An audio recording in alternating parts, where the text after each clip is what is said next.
Who turned it off? Hi, guys. Magical good morning to you all. It's Sunday. Fun day. Susie Lind. I know you don't know who I am because I'm never in here. My name is Susie Lind. I'm married to the pastor. He's awesome. I like him. Yes, I am taller than him, and I'm confident in that. If you're new. Okay, so I've got a couple of announcements to make, some good ones. We are excited to tell you about May 4th. We're having a men's mini retreat. It's only $40, and it's going to be fun. And I guess what I hear is the men really care about what you're going to eat. That's what I hear. So Chick-fil-A's on the docket and some other yummy dinner that's fabulous. So just so you guys know, ladies, we barely care about that. We want to know like what's being talked about and the activities. But men, you want to know what you're eating. That makes sense. So that's that one. And then I want to tell you about Women's Retreat. It is coming. It's almost exactly a month away. And we currently only have about 20 signups. Now, I know you're like, well, that's not that many. Well, that's because streams, you guys, this church does not love the registration process. Do you know what I'm talking about? I'm not gonna harp on you because you want to just wait till that last minute, make sure there's no better plans. FOMO is in the room.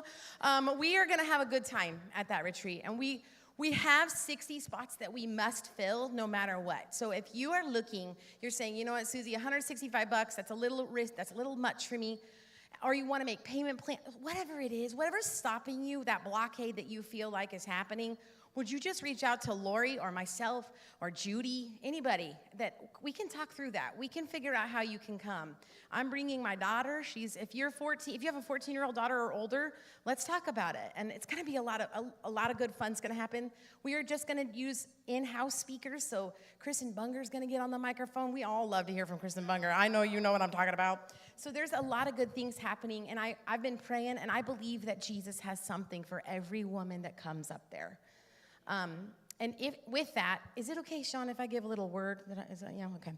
I was just sitting there, and obviously worship was amazing. Michael, thank you for your worship today, just leading us.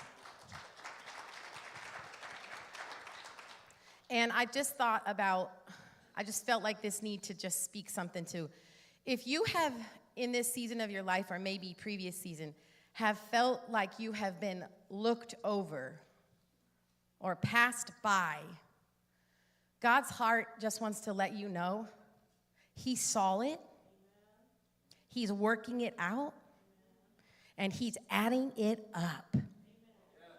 And it will return so good to you. If you feel like you were looked over, be at peace with that moment, with that thing, because God has a plan for that situation. I just want to give you that word today. All right, Shawn Lynn's coming up, but I'm not done with the mic yet. It is his birthday on Tuesday.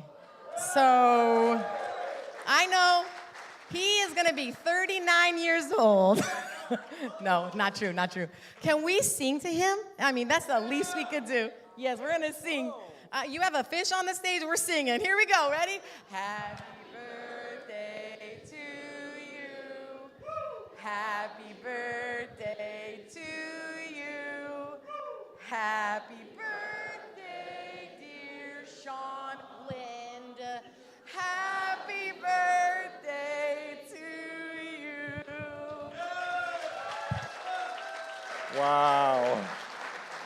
Wow, how about that?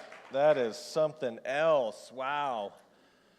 Thank you. Isn't my wife awesome? Yes. She loves your kids so much, I'll tell you that. Yes, it's not 29, did you say? 30? 39. It's actually 49, believe it or not. Wow, I got to wear cool shoes to keep me young, see? That's the trick. That's the trick. Anyhow, wow, thank you guys. I appreciate that. Yes, it's birthday on Tuesday, and yeah, it's spring break too. So the kids are out. It's like, yes, we get to have a fun week. So I'm very excited about that. If you were just jumping in with us, we are on Joshua chapter 8. If you have your Bibles or you want to use your phones to turn there, we'll be there today. It's been an exciting journey. We're walking through the book of Joshua. So just to catch you up, the story starts in Exodus where Moses crosses the Red Sea, sorry. And the Israelites are saved from the Egyptians. They lose their faith. They get stuck in the wilderness for 40 years. Joshua is now the new leader, and God uses him to do an amazing miracle, crosses the Jordan River. They walk around the walls of Jericho, a very heavily fortified city that should have taken months, if not a year, to get victory, and they did it in 7 days. And so what happened was God said, hey, look, this is the very first city. Everything belongs to me. Do not take anything for yourselves. So they took the gold and the silver, put it in the Lord's treasury. But there was a man who decided to disobey. What was his name? Mistaken Achan. Remember, we don't want to be mistaken Achan, and because of his sin, they take on the next town, Ai, and they find defeat. There's 36 men who die. They get the house right. Unfortunately, Achan and his whole family is killed, and now they're back here to take on the city of Ai again. So today we're going to talk about how they conquered the city of Ai, and I also want to explore a little bit of the reasons. Maybe you're going through Joshua, and there's some times in the Old Testament where you're just like, okay, hold on a second. Let's look at this. Like, yes, the Israelites got victory, but the whole town of Jericho was killed. Like, how does God feel about this? Like the whole dilemma of war. So we're going to unpack that a little bit as well. So let's go ahead and dive in. There's a lot to cover today. Verse 1, it says, the Lord said to Joshua, do not be afraid or discouraged. What a great word even for you. No matter what you're going for, do not be afraid or discouraged. So we heard that again in Joshua 1. But this is quite a contrast versus last chapter where God said, but the Israelites were unfaithful. So it was like God reminded them, hey, God, like Joshua, I'm going to be with you. Do not be afraid and do not be discouraged. Take all your fighting men and attack Ai, for I have given you the king of Ai, his people, his town, and his land. Verse 2, it says, you will destroy them as you have destroyed Jericho and its king. But this time you may keep the plunder and the livestock for yourself. Set an ambush behind the town. So Joshua and all the fighting men set out to attack Ai. Joshua chose 30,000 of his best warriors, so keep that number in mind, 30,000. He sent them out at night with these orders. Hide an ambush close behind the town and be ready for action. When our main army attacks, the men of Ai will come out to fight as they did before, and we will run away from them. We will let them chase us until we have drawn them away from the town. For they will say, the Israelites are running away from us as they did before. Then, while we are running from them, you will jump up from your ambush and take possession of the town, for the Lord your God will give it to you. Set the town on fire as the Lord has commanded. You have your orders. And then skipping down to verse 12, it says, that night Joshua sent out about 5,000 men to lie in ambush between Bethel and Ai on the west side of town. So they stationed the main army north of the town and set an ambush west of the town. Joshua himself spent the night there in that valley. So we have 25,000 people waiting in ambush, and we have 5,000 who are going to attack the city at the same time. And so I want to just take a quick time out here, and I want to say it's easy to sometimes make assumptions about the future based on our past experiences. It's easy to say, okay, this is how it worked in the past, this is how it'll work out in the future. Imagine Joshua saying, God, can't we just march around this city like we did in Jericho? Like on lap 7, we'll give a big shout and just like, that's how you worked before, right? Can we just do that again? So we have to be careful not to judge how God's going to work in the future based on what he's done in the past. It would be nice to have predictable results. It would be nice just to take that same strategy to walk around the town and like, hey, here's what we do, here's how God does it. But we can't just like push this button, twist this knob, and then God just delivers. Like, that's not how God does it. And don't we see that in Jesus' life as well? Jesus did tons of different miracles. And he did them very uniquely. Like, he told people different things. And so he did things differently. And I think the lesson that we need to learn is that we have to keep God God. We can't put him in our little box and be like, okay, you perform this way in my life, so you got to do that for my kids. You know, we have to just honor and acknowledge him that he is God and that we are going to obey him the best we can, and the results are really in his hands.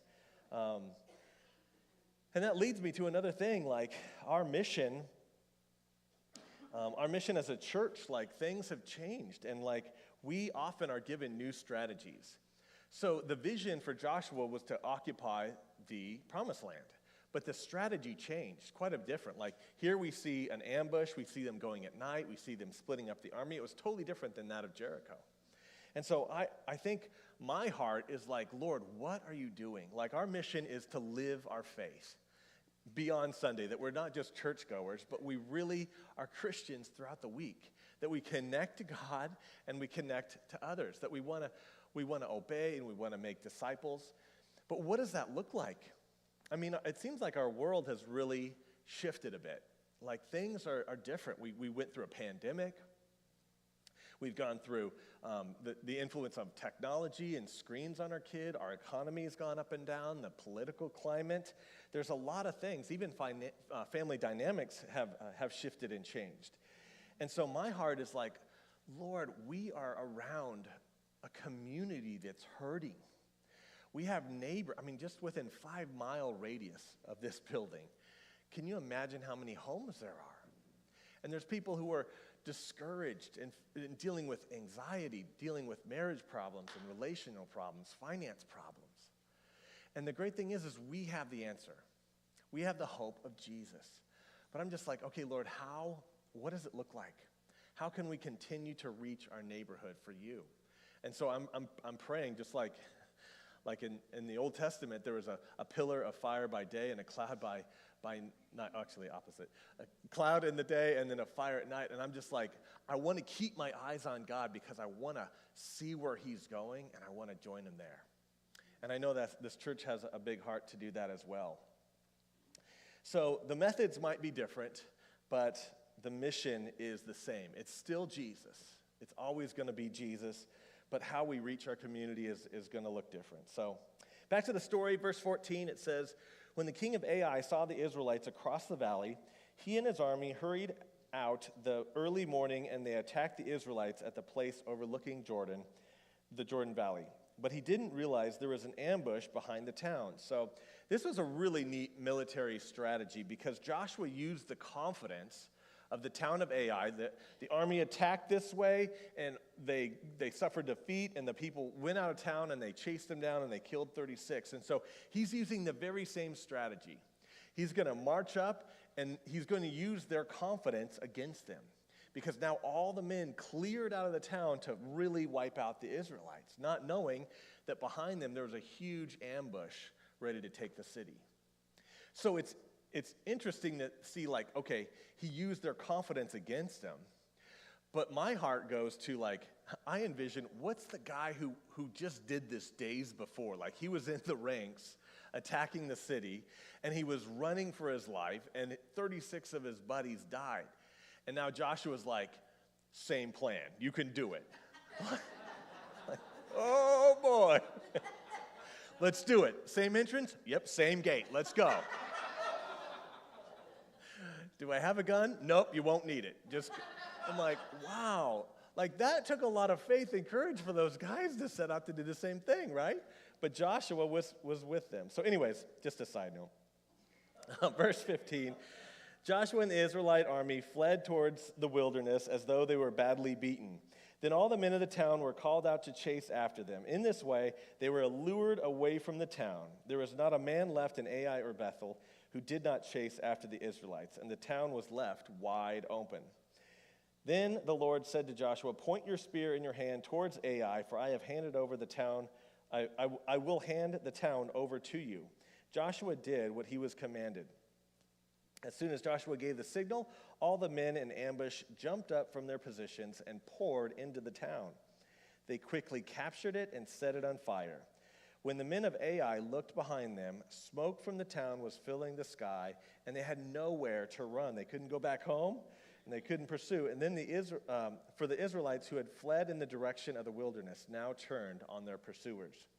When Joshua and all the other Israelites saw that the ambush had succeeded, and that the smoke was raising from the town, they turned and attacked the men of Ai. So this army is really, they're just getting hit by both sides. So the entire population of Ai, including men and women, was wiped out that day, 12,000 in all. For Joshua kept holding out his spear until everyone who had lived in Ai was completely destroyed. Only the livestock and the treasure of the town were not destroyed. For the Israelites kept these as plunder for themselves, as the Lord had commanded Joshua. You can continue reading that text, but basically they get the king and they take him out as well. So they had complete victory over Ai. So sometimes that's a little hard to swallow. So I thought I'd just go for a little tangent here, and I want to introduce you to our goldfish. This is our lovely goldfish. The kids named him Judas for some reason. I'm not sure why, but he's a really cool little fish, and what's unique about him is he's got like this little white part on his top of his tail, and he's really, like, you could see how docile he is. He's really mellow. He's so mellow, like there's sometimes I just like, his scales and everything, they look a little different when you pick him up into the light, so sometimes I just like to hold him and pet him. And his light, his like in this light, you can't see it, but it's just amazing. And he's just flipping around there. He's happy. Yeah. And you're asking, where's he going with this illustration? Where's he going? Are you feeling a little anxious?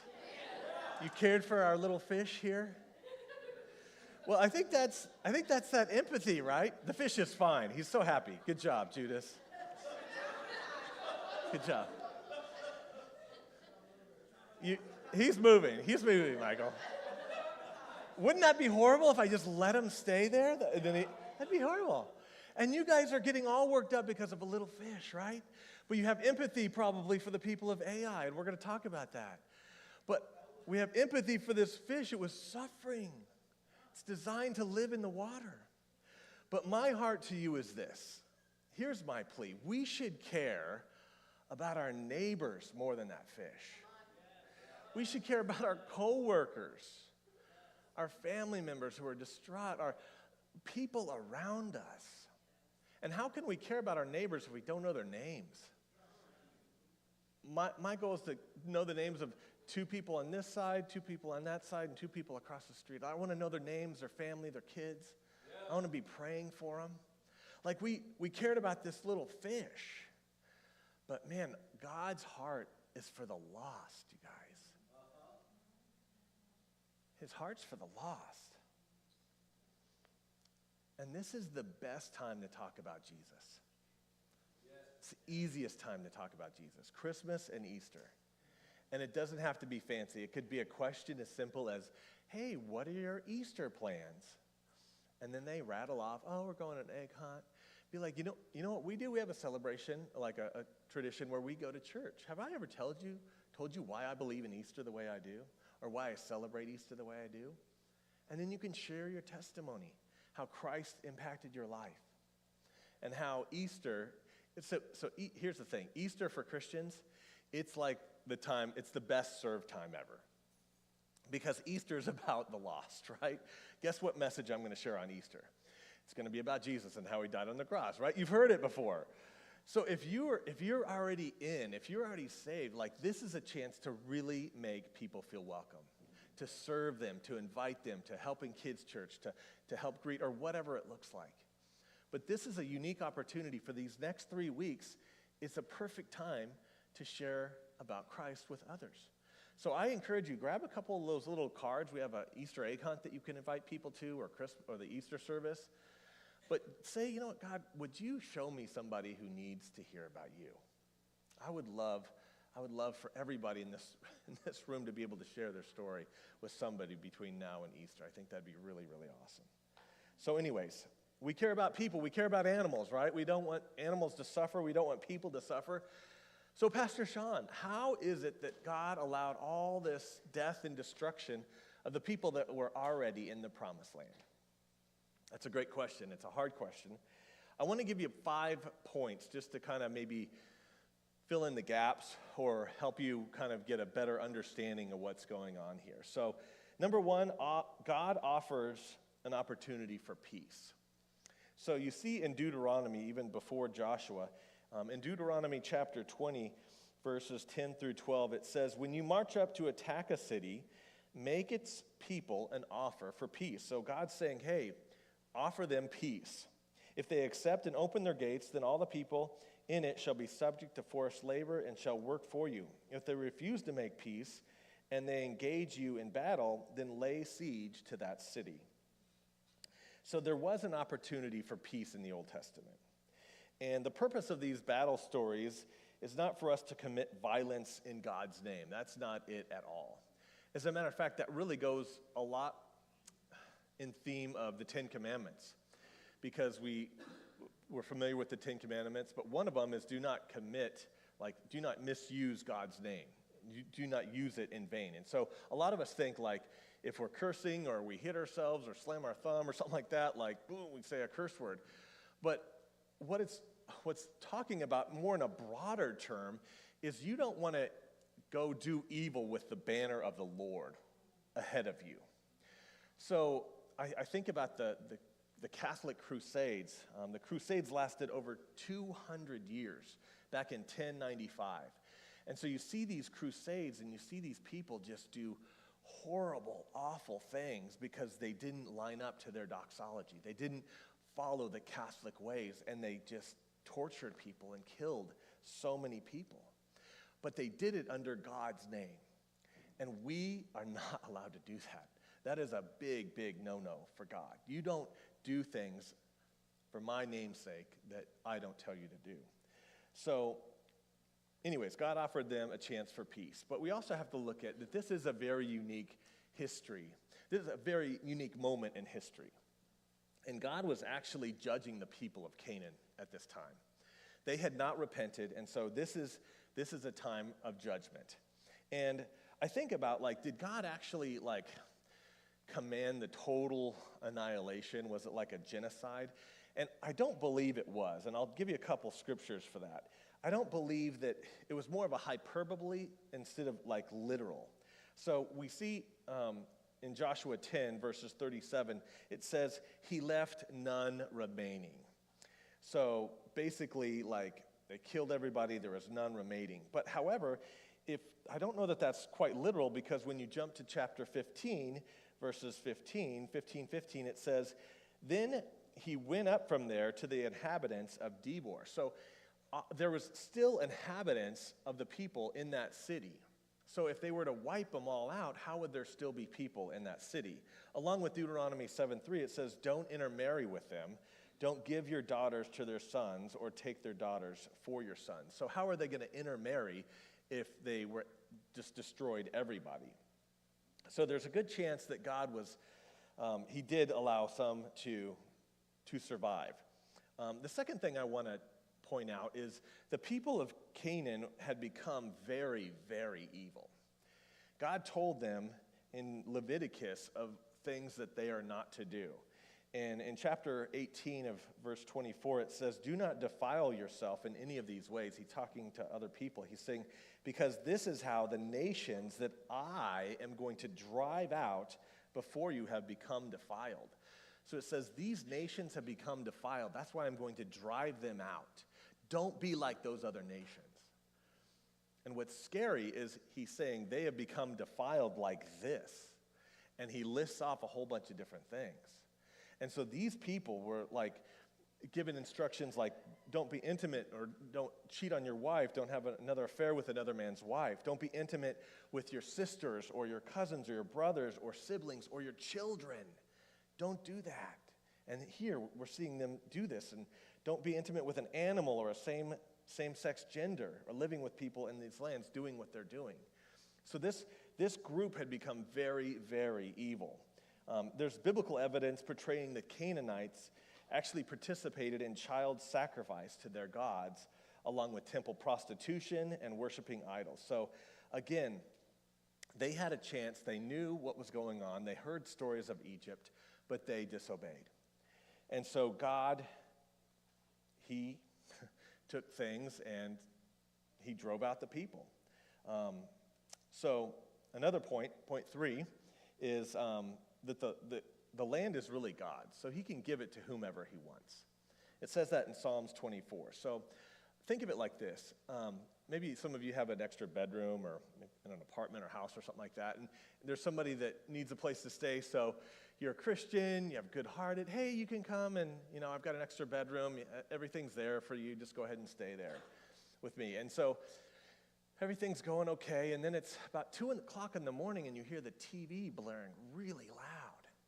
You're like, what is going on? And you go down there, and he's got this movie, he's got the volume all cranked, and you're like, dude, it's 2 in the morning, I'm sleeping, I have to work tomorrow. He's like, I know, I couldn't sleep, I wanted to watch this movie. I'm like, okay, no, you can't watch that movie, you gotta turn it down. He's like, this is the new Top Gun. You can't watch Top Gun without cranking it. And you're like, no, this is not gonna work, Could you imagine? Or like he's starting to leave trash, and now you're having ants and all these other bug issues or whatever. And you just get to the point where you're like, okay, time out. We need to have a meeting, right? You need to find some other place to live. And he's like, oh, I got nowhere else to live. You're going to throw me out on the streets. I'm like, nope, you got a week. Get your stuff in order. You can't stay here any longer. Like, it's your house. You have the right to invite guests and to ask them to leave, right? So it's kind of that same principle. So the next point is, how long was God patient for? God was patient for these people to repent. So for just like a little fun thing, I have a multiple choice question. So how long was God patient with the Amorites to live in Canaan? How long did he let this bad behavior go? So who says A, 50 years? Okay, we have one. Thank you, Bryce. Okay, 50 years. It doesn't matter. You're not getting scored. B, 175. Any hands for that? How about C, 400 years? Oh, a lot of people.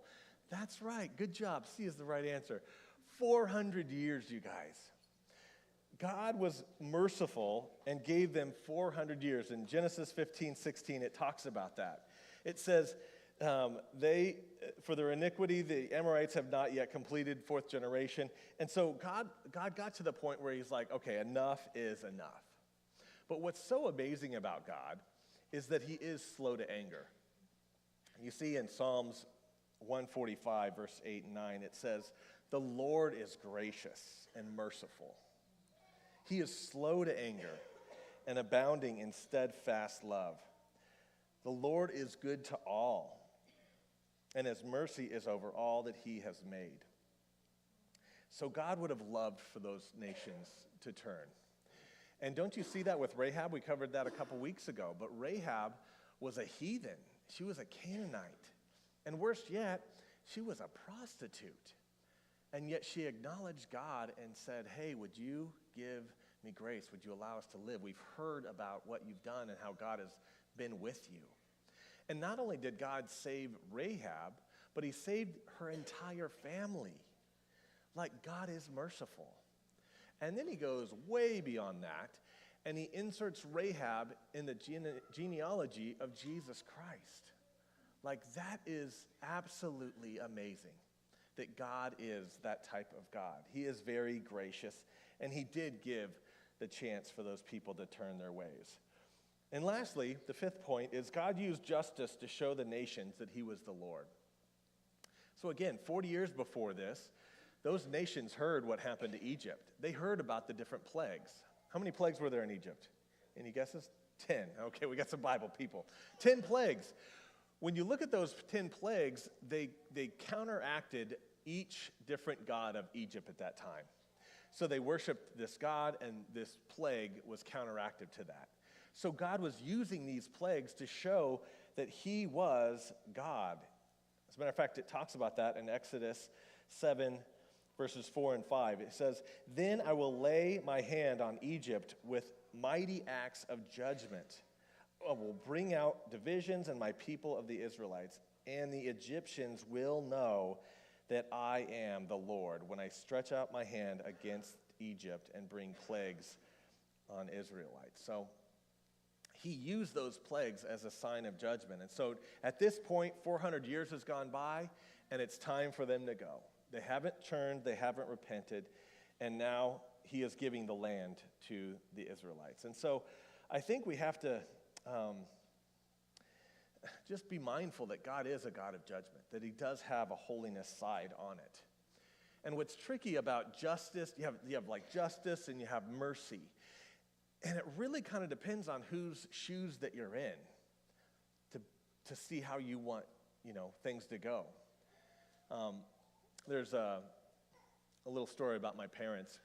When they got married, their first year of marriage, my dad suffered a really horrible car accident. He would actually sell encyclopedias and Bibles. Do you remember those? Anybody have a set of encyclopedias as kids? Do you still have them? How come? You know why. Anyways, I won't go there. Times change, right? Strategies and methods, education change. We don't need encyclopedias anymore. Anyway, so he was selling Bibles and different things like that. And there was one night that he pulled over to the side of the road and got off the road. He was in a Mustang, and there was a drunk driver that just was driving reckless and totally rear-ended my dad in this Mustang. And the Mustangs at that time didn't have headrest. The next year, they put headrests in them. And what happened was a book came and flew in and hit him in the back of the head. It devastated. This is our very first year of marriage. He had to learn to walk and talk all over again. I mean, he was in the hospital for so long. And so you think about that, and like, if my mom would have heard that the judge said, "You know what? Mistakes happen, just don't drink and drive again. You're off with a warning." Like, no, that would be horrible, right? I don't know what happened to this man. I don't know that part of the story, but that would be brutal to be like, wow, there's no repercussions of this. And my dad, he struggled in his speech. He wanted to be in radio, and it really shook his confidence because of that accident. It really changed his life. And so on one side, you want justice for the evil that's been done. But if you're on the other side, you want grace. You want forgiveness and mercy, right? So the thing is we can't take God, who is in the heavens, and bring him down to our level and be like, you've got to answer for yourself. I'm on your level. I've got questions for you. That's a very, very dangerous place to go, because God is wonderful. He is kind and loving, and he is slow to anger. And his love grants us the ability to choose. So we do have free will because of God's goodness. And you think about Job. Job went through some horrific times, really, really bad times. I mean, he suffered and suffered and suffered. And his friends were like, you got sin in your life, you got to repent, all these different things. But there came a time at the end of Job where God says, finally, you've been asking me questions. Buckle up, buddy, because I've got some questions of my own. And he just kind of lets Job have it. You see a little of it. There's just chapters of it. But like Job 38, verses 3 through 11, he says, brace yourself like a man. I never want God to say that to me. He says, brace yourself like a man. I've got questions for you, and you shall answer me. Job, where were you when I laid the earth's foundation? Tell me if you understand. Who marked off its dimensions? Surely you know. I wouldn't want these questions. Who stretched out the measuring line across it? On whose footings were it set? Or who laid the cornerstone? Like all these different, he just rattles off these things that he's like, I feel so small right now. I feel so small right now. So we have the opportunity, we have the choice to say, God, I don't like what you did in the Old Testament. I don't like how my friends are suffering. I don't like how this storm killed these people and destroyed these houses. You're not a loving God. You're not a good God. You have the right to reject God. You have the right to just say, you know what, God? I don't believe that you're even existing. I look at creation, I look at the universe, but I don't see any case for intelligent design. And you can say, I don't believe that there's a God. That's your choice. But the thing is you will have to stand before God at one time. There's an interesting story I read about Ronald Reagan. He says, I want to talk to an atheist and I want to invite him to dinner. And then he goes to tell this story. He's like, I'd invite him to dinner and I'd prepare this beautiful meal, multi-course meal, all laid out nice and seasoned, beautiful. And then at the end of the meal, I'd turn at him and I'd look, okay, my question for you is, do you feel like there was a cook tonight? Or do you feel like all this food magically just came together, Like you think about how unique and how perfect creation is. And God's creation points to who he is. The heavens declare the glory of God. So as we close, I want the band to come up, but the end of the chapter, and we'll just kind of cover it shortly, Joshua builds an altar on the land, and it's based on instructions that Moses gave him in Deuteronomy 27. And so this is now the time where Joshua is reading the scriptures. He's saying, hey, you have a choice. Whom will you serve? These are the blessings that you get if you serve God, and these are the curses and the judgments if you don't. And the scene was set in a very unique time. It's in Mount Gerizim and Mount Ebal.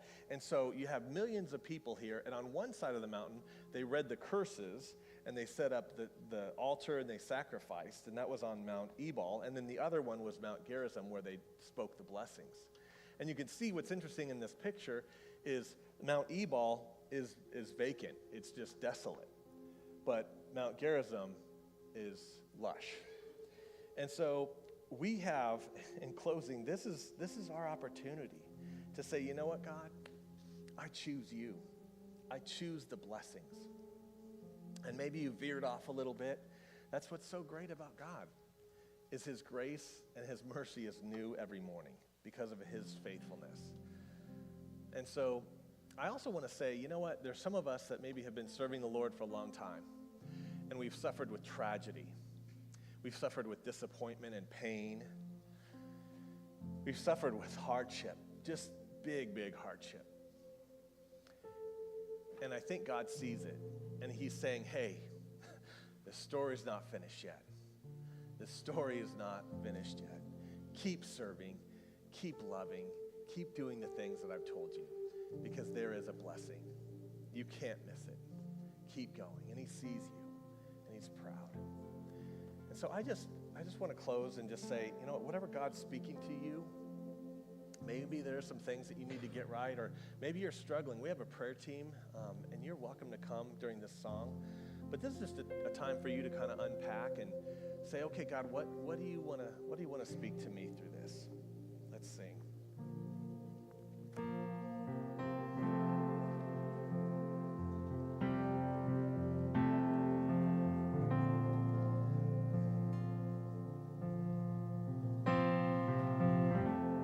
We're going to sing a couple more verses from that song, Holy Spirit.